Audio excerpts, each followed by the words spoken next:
What if you can use AI the same way a product manager would use an analyst to crunch some numbers, analyze some data, and use it to guide experiments?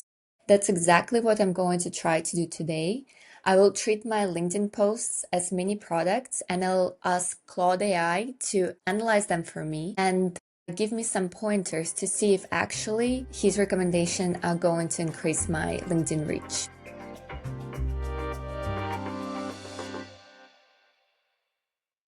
Hi, I'm Maria, and this is She Builds Products podcast slash YouTube channel. In today's episode, I'm running a live experiment in two parts. So today I'm going to ask Claude AI to analyze my LinkedIn data to see if he can recommend and rewrite my hooks to optimize the reach of LinkedIn posts. And then the end of the episode, I will actually record next weekend after running those posts, and I'll show you the results if it actually worked or not. Let's start. So the first thing that we need to do is to download our LinkedIn data, and the free way that I found how to do it is to use Shield website, and you can use their free trial to download data. So that's what I did. We want to load that data into Claude and give it a prompt so that it analyzes the data. So the prompt that I'm going to give it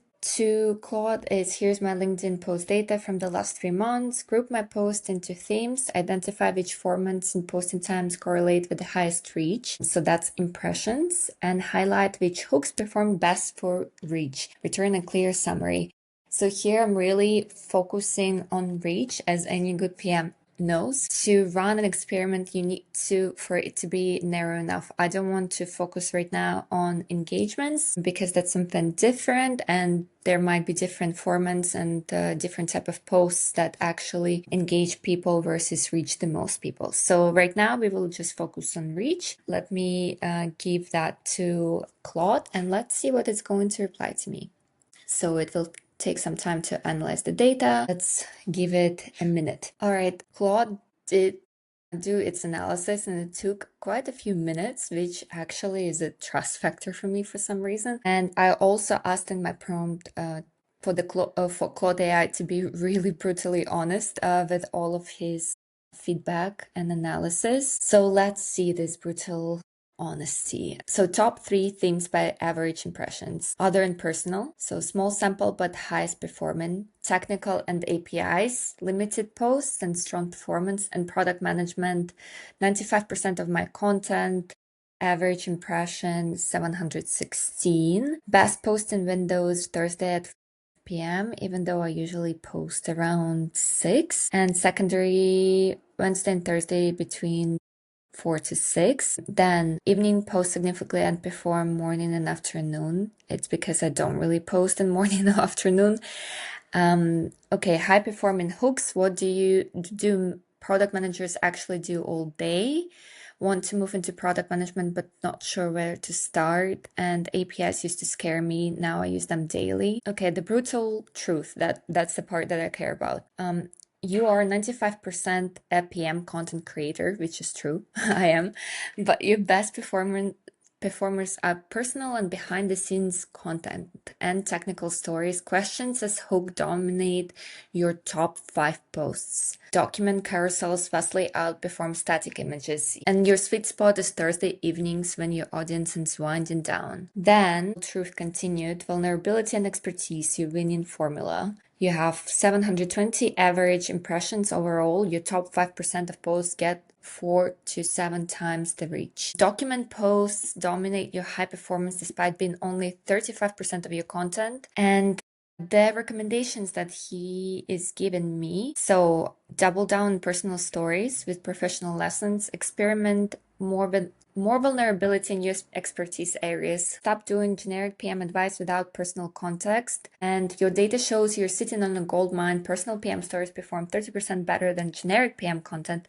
but you're only creating 5% of that high-performing content type. So I want Claude AI to help me to make my hooks better, because this is the part that really matters in LinkedIn or any other social media.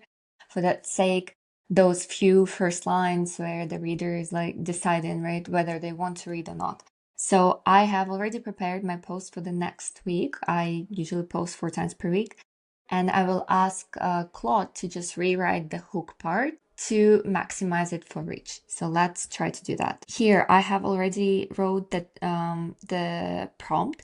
So here's a draft of my LinkedIn post. I plan to share next week, rewrite the opening line, and that maximizes reach and impressions based on your earlier analysis of my post history. Focus only on reach, not engagement. So safe, be concise, to the point, brutally honest, no fluff, do not invent facts. That's important for me because I don't like when it exaggerates. And then I'm also giving some kind of context of how LinkedIn works, that you can only see the first 3 lines. And then here's my post. I also want to add that I will add a static image with this post. So let's try what it's going to give to me. Based on your top performing hooks, here are 5 written opening lines optimized for maximum reach. First one, why did my internal product almost get killed last month? Nobody tells you this when building internal tools.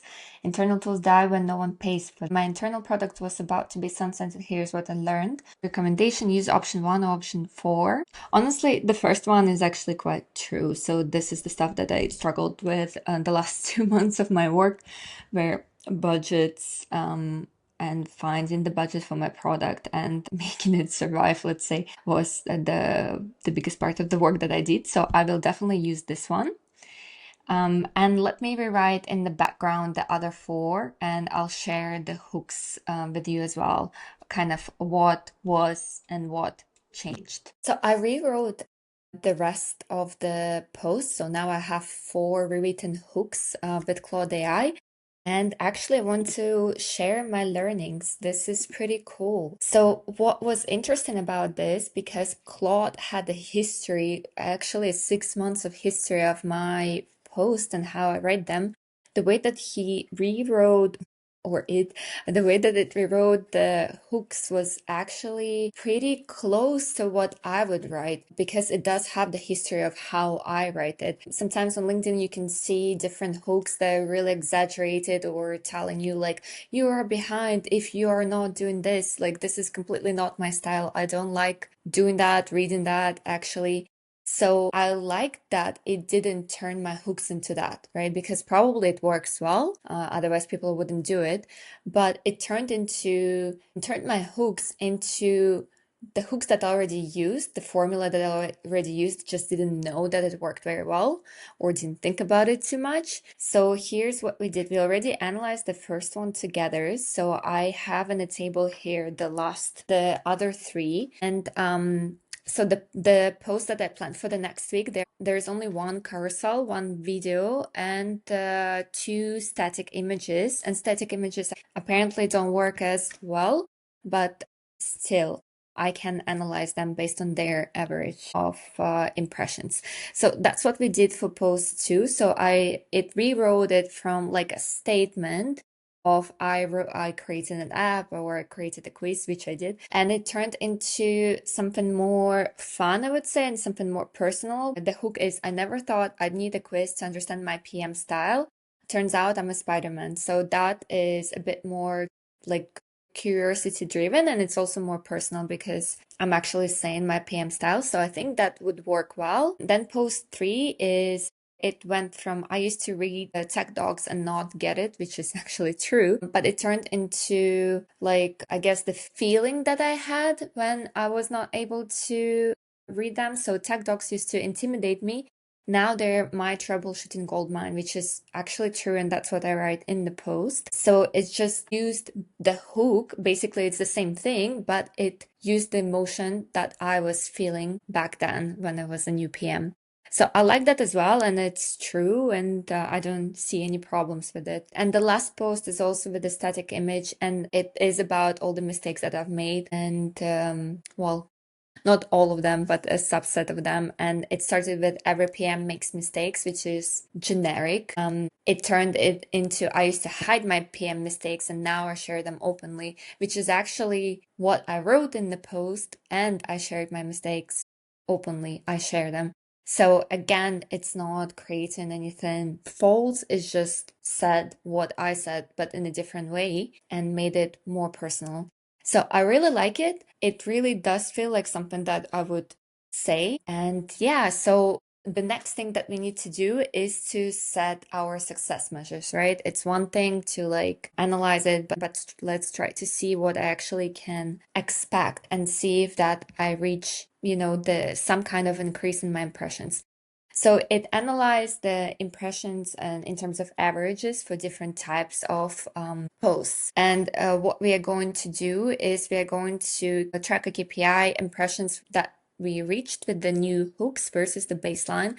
And we are going to aim for 20% increase above the average. Those success targets for post 1 and 4 static images, we are going to aim for 850 impressions, which is 20% above average PM post for static images. And post 3 is a carousel, so we can expect more than 1,000 impressions, document format bonus. And post 2, which is a video, which is a bit better than a static image, and we are going to expect 900 impressions. And measurement, we need to look at 48-hour performance versus historical averages for similar content types. So what I'm going to do, I'm going to download the results on Friday, next Friday, and next Sunday I'll come back to you with the results. But actually, you will see just in a second in the next part. Hi again. So it's 1 week later, and I did post all of the 4 posts with the optimized hooks last week. Well, actually, this week. And I've got the extracts. Honestly, just looking at it, I believe that most of the posts actually performed below the target rates and maybe even below the baseline. So I've got the extract. Let's load it and see what we got. I have already set up the prompt. So the prompt goes, I ran the posts with the optimized hooks as we planned. Here are the results, analyze them against the baseline and the success targets I have set. So let's go. All right, we got our results, and as I anticipated, my posts have performed much worse than what they usually do. Actually, all of them have performed by 50% less than what we have expected. The baseline is actually 716 impressions, which is even compared to the baseline, it's a big decline. So what it's telling me is that I didn't hit the optimal timing window for most of the posts. I have hit it for one and it still performed the worst. So what's that about? So the results of the experiments are very, very interesting, and I think they really represent the truth of being a product manager.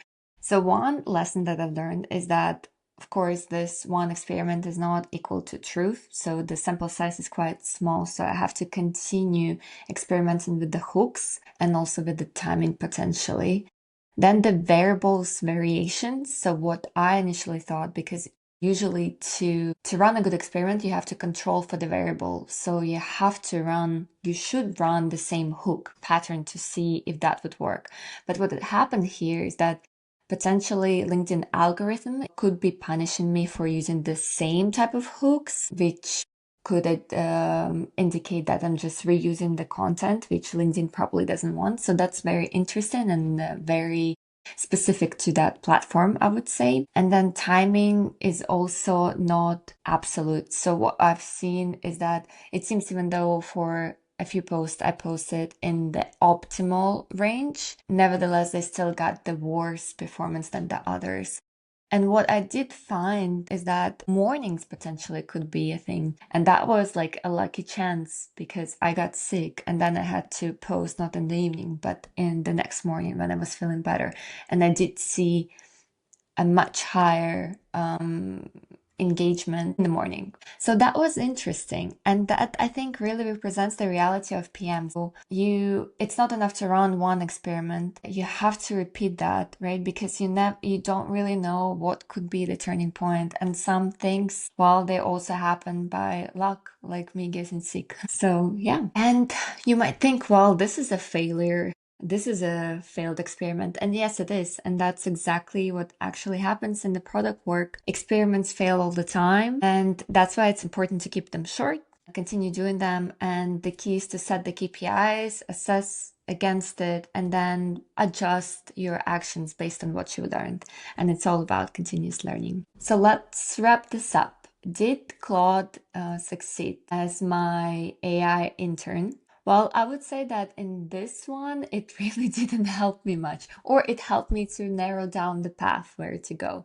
So the experiment definitely failed. The goal is not only to get higher impressions or higher reach, it is to train that muscle of experimentation, set the experiments correctly, set the KPIs, set the variables, and honestly reflect and then adjust your path.